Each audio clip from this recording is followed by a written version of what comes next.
kondisi di Pasar Senen saat ini untuk ke lantai 2 khususnya, di mana memang di lantai 2 adalah tempat yang dikhususkan untuk melakukan jual beli baju atau pakaian bekas atau yang sering disebut oleh anak-anak muda atau anak-anak zaman sekarang dengan istilah thrifting.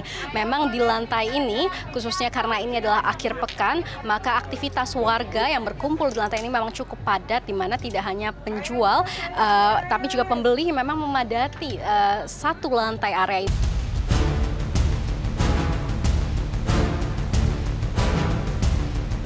Mari merapat, 100.003, 100.003, sorak pedagang thrifting yang menjajakan barang dagangannya. Ayo, lihat-lihat dulu saja Kak, mumpung persediaan masih banyak, sahut pedagang lain dengan suara kencang. Ini kan kalimat penawaran yang sering kali Anda dengar ketika berbelanja thrifting, 100.000 dapat 3 potong baju. Kalau beruntung dan tekun, bisa berkesempatan mendapat baju baru stok lama. Akhir pekan menjadi waktu yang ditunggu-tunggu para pedagang thrifting karena di waktu tersebut saatnya para pembeli berbondong-bondong dan memborong baju bekas asal impor yang dinilai menjadi win-win solution karena menawarkan harga murah dan tak jarang branded pula. Tidak percaya? Kita simak dulu pernyataan sejumlah pembeli baju bekas impor ini dan sejumlah pertimbangan mereka memutuskan tak rela jika harus berpisah dengan aktivitas thrifting. Kalau menurut saya ya ada setujunya ada enggaknya juga sih ya. Kalau menurut saya ada setujunya juga karena biar brand lokal kita tuh biar oke gitu, biar melejit. Cuma yang enggak setujunya saya juga jadi susah juga sih. Ini kan murah-murah terus oke juga. Jadi bagi saya sih ya ada oke-nya ada enggaknya sih mungkin. Kalau misalnya menurut aku nggak setuju banget sih karena banyak industri sebesar ini nggak akan mudah untuk dimatikan gitu aja. Kayak banyak banget orang yang terlibat. Sih jujur tidak ya, karena kan banyak lah yang harus dipikirkan pedagangnya. Terus dari yang buruh-buruhnya juga kan. Nggak setuju sih, soalnya kayak yang masyarakat kurang mampu gitu, beli kan kalau beli baju yang lokal biasanya ada yang mahal ada yang enggak. Jadi jalannya ke sini ke thrifting gitu. Pemerintah resmi melarang aktivitas impor pakaian bekas lewat Peraturan Menteri Perdagangan Nomor 51 Tahun 2015 tentang larangan impor pakaian bekas dan Peraturan Menteri Perdagangan Nomor 40 Tahun 2022 tentang perubahan atas Peraturan Menteri Perdagangan Nomor 18 Tahun 2021 tentang barang dilarang ekspor dan barang dilarang impor. Barang bekas dilarang untuk impor karena mengganggu UMKM dan produk lokal. Ini sudah jelas loh aturannya. Masih tak percaya? Berikut pernyataan orang nomor 1 di tanah air. Sudah saya perintahkan untuk cari betul dan ini sudah sehari 2 hari sudah banyak yang ketemu.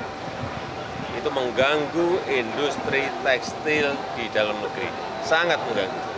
Larang dan sanksi. Jadi ya, Pak?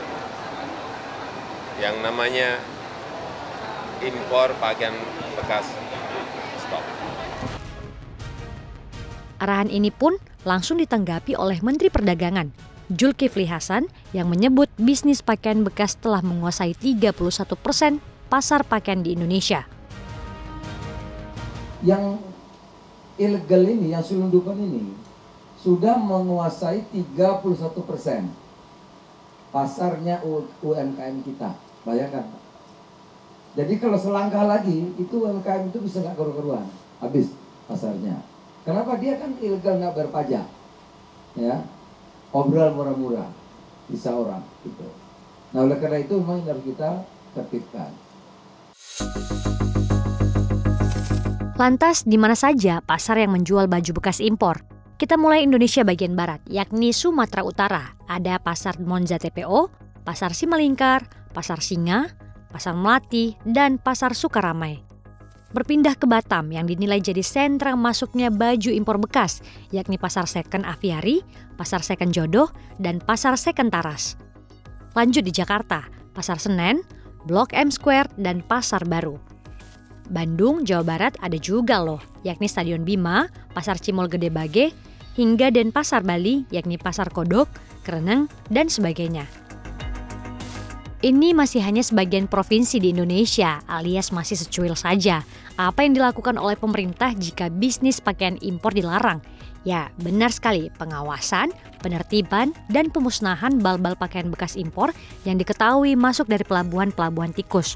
Walaupun tikus yang sesungguhnya harus dicari tahu lebih serius. Bicara soal pemusnahan, ada 7.363 bal dengan nilai mencapai 85 miliar rupiah yang dimusnahkan di tempat penimbunan Pabean, Direktorat Jenderal Bea dan Cukai Cikarang, Kabupaten Bekasi.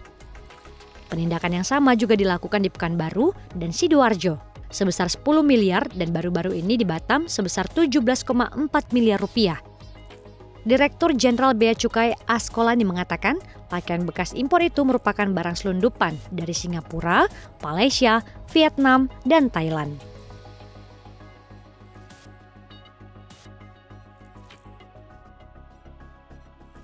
Dan kita pun melibatkan semua institusi yang berkompeten untuk bisa melakukan tegahan daripada pelindungan ini. Dan kita tahu bahwa tangkapan ini bukan hanya sekarang. Kita sejak beberapa tahun yang lalu konsisten, yang jumlah tangkapannya juga mencapai puluhan miliar, yang tentunya akan bisa diperkuat lagi pada tahun ini dan pada waktu ke depan. Meski aksi pembakaran sudah dilakukan, namun ternyata menurut Ketua Umum Asosiasi Produsen Serat dan Benang Filamen atau APSIFI, Retmagita Wiraswasta menegaskan, jumlah penindakan yang dilakukan oleh Bea Cukai justru masih kecil sekali dibandingkan jumlah bal pakaian bekas yang masuk yang mencapai 750.000 bal. Ya, perbandingannya memang cukup jauh sebenarnya. Yang dimusnahkan 7.363 bal, tapi jumlah bal yang masuk 750.000 bal. Sisanya ya masuk kantong lah. 30%-nya itu pakaian bekas. Jadi kalau kita lihat pakaian bekas itu anggap sekitar 150.000 ton gitu ya. Kalau 150.000 ton itu kalau kita ngomong bal itu ada sekitar 750.000 bal. Gitu. Jadi kalau kemarin, kalau tadi disampaikan teman Bea Cukai ada ya 31.000 itu sangat kecil yang sudah ditindak ya. Itu sangat kecil. Bukan hanya penertiban lewat pemusnahan bal-bal yang ada, pemerintah juga meminta Asosiasi E-commerce Indonesia ikut melarang penjualan baju impor bekas yang sering terpampang nyata di berbagai website e-commerce. Menanggapi hal ini, Asosiasi E-commerce Indonesia merespons dengan menghentikan penjualan lewat penyedia infrastruktur daring yang ada. Karena produk dan toko tersebut adalah milik pedagang, Mbak.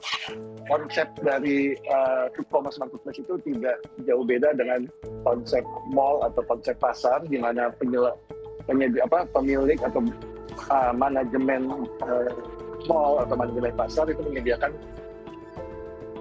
Tapi berkah Ramadan memang sepatutnya dinikmati semua kalangan, tak terkecuali para pelaku bisnis thrifting.